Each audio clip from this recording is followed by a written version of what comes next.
היי, שמי רחלי רביב גרינברג ואני מרצה לתודעה גבוהה ומחברת את הספר נבראנו בצלמו. ואני רוצה לספר לכם על הניצוץ האלוקי שנמצא בתוך כל אחד מאיתנו ואיך אני נתקלתי בו. בשנת 2017 עברתי אירועים משני חיים. באותה תקופה ילדתי את הילד השלישי שלי, אורי, בניתוח קיסרי שלישי.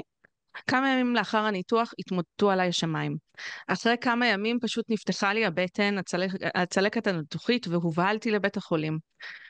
שם פשוט חוויתי התמוטטות, הורחקתי מהילדים שלי, מהתינוק שרק עכשיו ילדתי, הסתבר לי שהתינוק שילדתי יש לו מום חמור בלב, לא יכלתי להעניק אותו, הוא היה רחוק ממני בגלל זיהום שהיה אצלי, תאונות שהיה לי לפני ואחרי הלידה, מוות של שני דודים שלי פתאומי, שיימינג ברשתות החברתיות שעשו לי, תביעה גדולה מחול, והדובדבן שבקצפת שגילו לי גידול טרום סרטני, שאם יחזור הסיכויים לחיות לא טובים.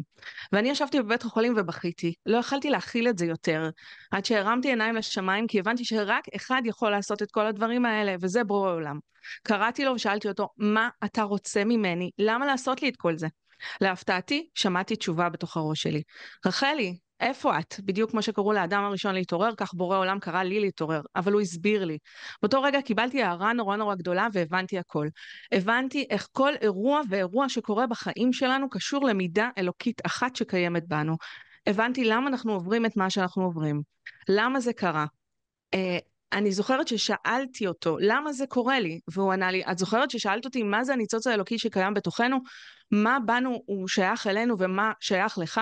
אז כל התהליך שעברת הוא תשובה. וכאן התחיל הריפוי שלי ואני הולכת להסביר. אז אנחנו נבראנו בצלמו. בצלמו ברא אותם זכר ונקבה. יש בנו נשמה. הנשמה לפי התורה חלק אלוקא ממעל. כלומר, חלק שהבורא נתן לנו ממנו. כתוב נשמת חיים נפח באפו. בזוהר כתוב כל דנפח מאי הוא דנפח. מישהו נותן משהו מעצמו, זה שייך לו ואחר כך נמצא אצלנו, וזה מה שהבורא נתן לנו, את הנשמה. הנשמה זה חלק הכי פנימי שלנו. כתוב בתורה שהבורא ברא גוף, נפש ונשמה. וכמו בפיזיקה, כשאנחנו לא רואים את כוח המשיכה, אנחנו רואים רק את ההשפעה שלו על החומר, וככה אנחנו יכולים למדוד אותו, ככה אנחנו רואים גם את השפעת הנפש על הגוף, בתגובות שונות למצבי חיים שונים שנובעים מהרגש.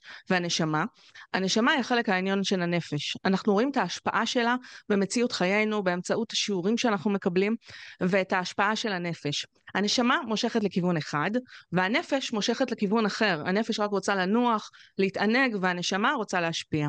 על פי תורת הקבלה, הנשמה יש לה תכונות אלוקיות. התכונות האלה נקראות מידות. אתם מכירים את הביטוי לכעוס זה אנושי ולסלוח זה אלוקי? זה העניין, שיש לנו בחירה אם להוציא מתוכנו אנושיות או אלוקות. 13 מידות רחמים הן נחשבות מעל הטבע. אתה מוצא בתוכך את הכוח להתגבר על דברים, את השלווה כשאתה מתחיל לפעול מהצד הזה שבך.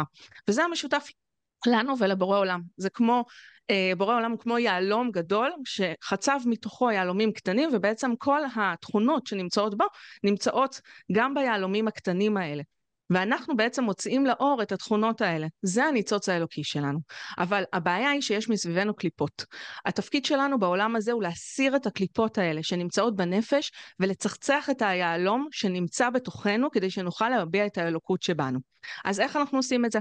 אני מצאתי שדווקא באמצעות חיבור של המדעים, מדעי המוח, הפסיכולוגיה, ההבנה של הפיזיקה הקוונטית וחקר התודעה, אנחנו יכולים להיות אנשים טובים יותר, לתקן את המידות התחתונות ולהגיע למידות האלוקיות שבנו. הארי הקדוש אמר, 3 מידות מוציאות אדם מהעולם, קנאה, גאווה ותאווה. גאווה היא מידה רעה, ושורש הכעס. הכעס הרבה פעמים מקלקל לנו, הוא גורם לנו להגיד דברים לא טובים, הוא גורם לנו לא לשלוט בעצמנו. אבל ברגע שאנחנו נתקן את ההרגל שלנו לכעוס, את האוטומט שנמצא בתוכנו, אז תיכנס אהבה, שלווה, סלחנות, אחדות של גם תכונות אלוקיות. אנחנו רוצים למרק את הנפש כדי שהאלוקות שבתוכנו תוכל לעבוד. זה נקרא מבשרי אחזה אלוקה. על כל אחת מהמידות האלה אפשר לעבוד. לדוגמה, בוא ניקח את הכעס.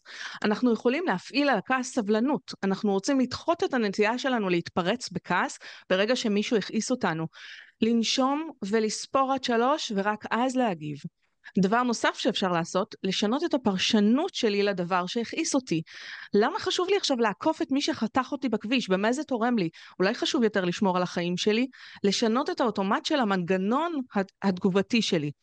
ברגע שאני משנה את הסיבה הפנימית לפעול, עצרתי את מנגנון הכעס והגאווה, הוצאתי לאור משהו גבוה יותר מתוכי, וזאת הפעלת הניצוץ האלוקי שבכם. זאת חוכמה שמחוברת לחוכמה האינסופית של הבורא, לתעל את היכולות והחוכמה שלו למציאות היומיומית שלנו. ויש עוד המון כלים שבאמצעותן ניתן להוציא את האלוקות שבתוכנו. מעבר לכעס והגאווה, תכונות הרעות, יש בתוכי ובתוך כולנו תכונות נהדרות שמחברות אותנו למשהו גבוה יותר. אנחנו העם היהודי, אנחנו שומרים בתוכנו את היכולת להתחבר לרבדים גבוהים יותר של הבריאה.